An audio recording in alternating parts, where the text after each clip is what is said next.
there, welcome to the channel. Today we're going to be painting a trash panda. Let's get started. Okay, as Ansley mentioned, we're going to be painting a raccoon. They are so cute, although I know some people don't really like them because they do get into their trash. But all that aside, you can't deny they have adorable little faces. So I did a little sketch mock-up earlier, just kind of showing the direction we're taking this. Before we start though, what you need. You're going to need a pencil for sketching, with an eraser preferably. And if you have a kneaded eraser, that works really well because it doesn't shed gunk all over your paper. Also, you'll need a Sharpie, and if you have a skinny Sharpie pen for the fur texture, that'll be a lot of fun to use. You'll need some white paint for the whiskers. This is Dr. P.H. Martin's Bleed Proof White, but if you have white gouache or a white gel pen, that'll work great. Our paint colors today, we're actually only going to use 2 colors. So we're going to use this Pyrrole Scarlet. It's a bright Christmas red, and we're going to be using Phthalo blue, which is just kind of a green leading blue, but either blue works fine, honestly. And what we're going to do is mix our gray using those 2 colors. And for our black, we'll be mostly using our Sharpie, so no worries there. We each have a 5x7 inch piece of cotton watercolor paper taped down just so that it doesn't warp and buckle while we're working, paper towel for controlling our water, and a size 8 round brush. And if you want a little detail brush for fur texture, you can use something small like this. So that's what we've got going. Let's talk about how we're going to do this sketch. So to start out, we want to do an oval shape for our raccoon's head. Make sure on this first oval shape that you don't press too hard. That's really important because we're going to need to be able to erase these marks later. And we want the shape of the head to be kind of fuzzy, not just a circle shape. So it doesn't have to be perfect, just a rough oval.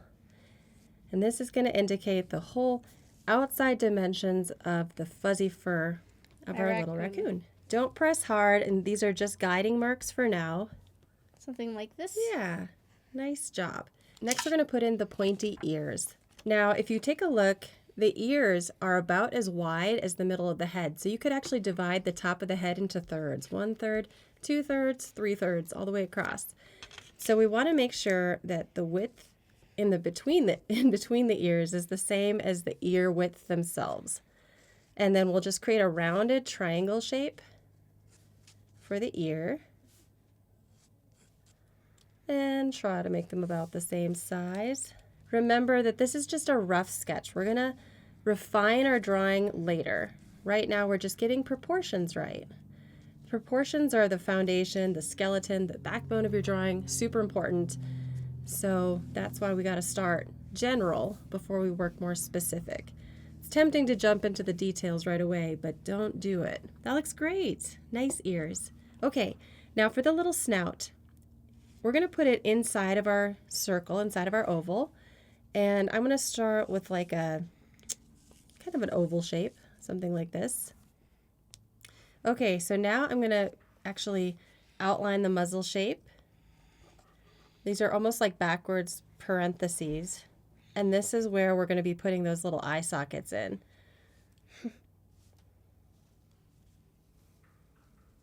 So fairly narrow. A little more narrow if you can. That's pretty good. Yeah. Okay, so now we're going to take the top of that parenthesis and we're going to scoop it down at a slant or at a curve towards the edge of our oval. Almost like sad eyebrows. Yeah, so that's the black outline of those eyes. That's where all that black fur is going to be. And the eyes go inside of there. Okay, so we've got our proportions in. It's already looking like a raccoon with just a few marks, isn't it? It is. Nice. Now you might want a little more forehead fluff. So if you look at our picture, there's a lot going on up here with the forehead. In fact, I can probably make my eyebrow shapes a little smaller too. Just so he has more fur on the forehead. That's better. And you could always raise up the top of the head a little too if you want more fur up there. Can make adjustments like that. So now is where we get to refine our drawing. I'm going to begin with the muzzle. So I'm going to outline the bottom of my oval a little bit more and make the muzzle more of a teardrop shape. And the nose is pretty large. In fact, if you look at the distance, we can use our little drawing here again, but we have attached a reference photo you can download from Unsplash. But if you look at the size of the nose compared to the white next to it, it's wider than the white, isn't it? So we make these measurements, these kind of comparisons between shapes to get the most accurate proportions. Yeah. Okay, now the eyes are basically just circles inset at the very top right here. Now what's going to be so important to make him look extra cute is going to be to leave the white of the eye showing. So for that, we're just going to draw these little half moons on the bottom of your circle.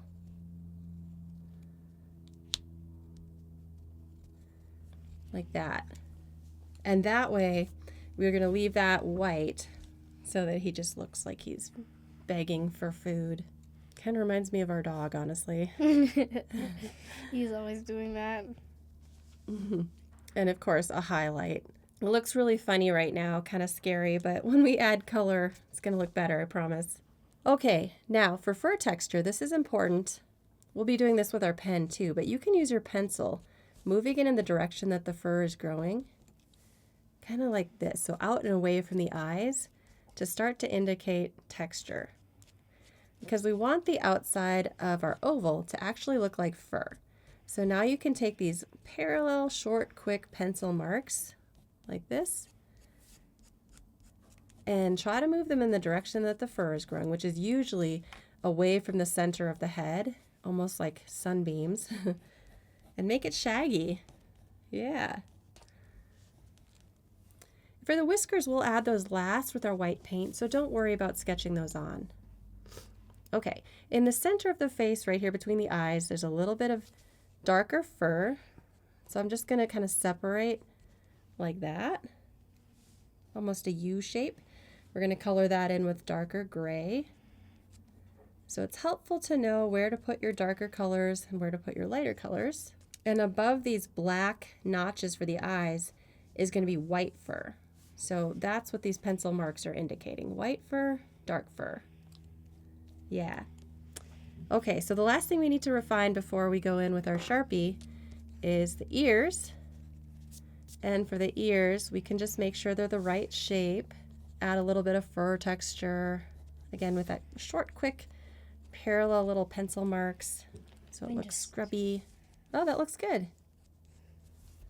Okay. So there's our sketch. That's it. Okay, so starting with your Sharpie now, we're going to do some outlining. I'm going to start with the eyes because I want to make sure I have those really good. So I'm going to outline the eyes. The nice thing about having Sharpie down is that watercolor won't disturb it. It's going to stay put. Now make sure to outline that half moon for the white of the eye. And then once you're ready, you can fill in the black upper portion of the eyeball. But leave those highlights. That's going to give it life already. So much more lifelike. Cute. It's adorable. Oh, the begging eyes. Somebody feed him something. All right, and then we're going to fill in our black. Now, really carefully color in the black fur, but I want you to take a look at the photo and see if you can move your Sharpie in the direction that the fur is going. So we're filling it in, but not just kind of haphazardly coloring. We're trying to move our Sharpie in the direction the fur is going, like that, just like we did with our pencil. So observe your photo and see if you can match that texture. So this might take a little bit of time. Now, once you get the center part, really doesn't have, you can't see texture, so you can just color it in however. Yeah, and you can make it a little bit wider. Do you see how far out it comes? The black shape. So we're building the black shape with small, quick marks of our Sharpie. You can do this with pen, you can do this with pencil. This is such a great technique for coloring or shading something in with texture for fur. Of course, you could do this with colored pencils. We're using Sharpies today. And I'm actually going to color in all under the panda's head too. So I'm going to kind of make a complete circle like this. This isn't a panda. This is a raccoon. Oh, I call it a panda. Whoops. I'm going to color underneath the raccoon's head too. Thanks for catching that. Sometimes I don't even know what I'm saying. We looked at a lot of panda pictures before we did this too. Yeah. Okay, we can also just use that technique to outline our oval a little bit. Give it some shape. But again, we don't want to use a straight line because it just wouldn't look very good. Nice. All right. So with that all filled in, the next task is the nose. And for the nose, we're not going to color in the whole thing because if you look at the picture, there's actually a little highlight on the top of the nose right about a third of the way down, right there. So that part of the nose we're going to use paint on, but down here we'll fill it in black. So the bottom 2/3 of the nose, nice and dark.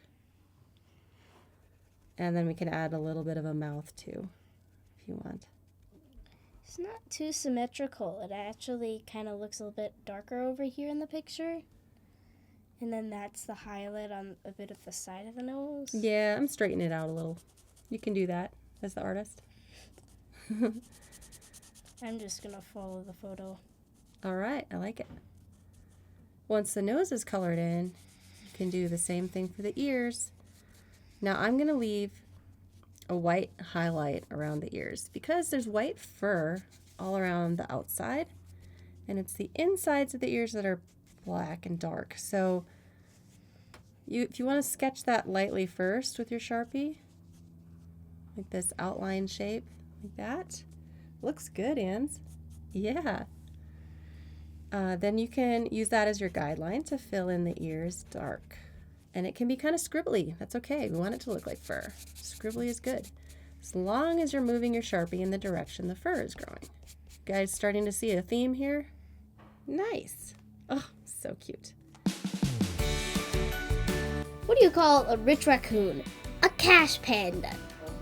Why was the raccoon fired from his job as a bin man? He kept eating all the trash. All right, we're ready to use our paint now. What we're going to do now is mix up some gray using blue and red. Okay, grab your brush, get it wet, but remove any excess water on the side of your jar. And I'm going to mix up a gray using red and blue. So, bright blue and bright warm red tend to cancel themselves out like that. Isn't that crazy? You can make it a little bit more brownish by adding more red, or you can make it more blue by adding more blue, obviously. So here's a nice gray. Do you want to try mixing it? So I just take Red. bit of red. And you might need some more water too, so it really moves easily for you. And you notice it also makes black if you go dark enough, doesn't it? So you might need to add more water. A lot. You can try that, yeah. Hey, that looks good. It's just so blackish. Well, how about we mix it all together? And now we have enough for both of us. A little more water. That looks awesome. Okay, so we're going to use this gray to paint in the top of the head. All right, so load up your brush and just paint in all across the top of the head. Just don't paint the outside of the ears because those are white. But you can take this in between the eyes and then leave that area white. Now I'll show you how you can move your brush to make it look like fur too. So see how I'm holding my brush kind of upright like this? And I can use the tip of the brush to avoid some of the white of the paper. So it looks like white fur overlapping the dark fur. You see that? The tip of your brush is really an amazing tool. It can do a lot of things. If it comes to a nice fine point, it can create fur texture for you.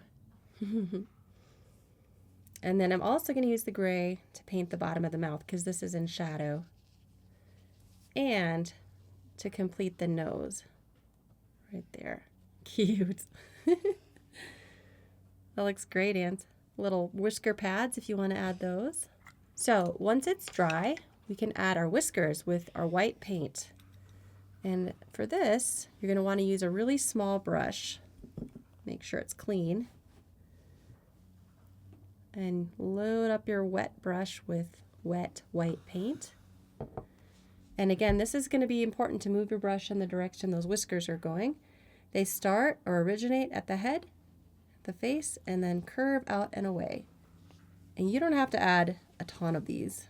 I know in the image he's got a lot, but only a few. So I'm holding my brush almost upright and just barely touching the paper. It takes a very delicate touch. It's a very light touch. You can even just kind of whisk it away.